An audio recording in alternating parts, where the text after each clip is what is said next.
How to delete invite message on Instagram. Hello everyone and welcome to my channel, and today I will tell you how to delete the message you sent as an invasion in the application Instagram. Watch the video to the end to avoid any mistakes and start. First, go to the Instagram app and open your private messages.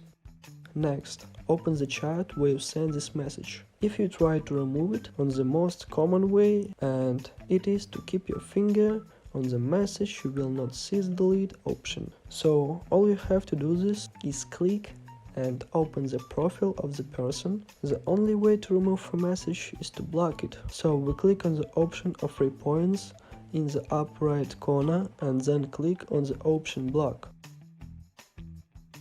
Then go back to the chat and you will see the delete option and the unblock option. You click on the delete option and you have deleted the message. On this all. Now you know how to delete the sent messages as an invasion in the application Instagram. Thank you for watching.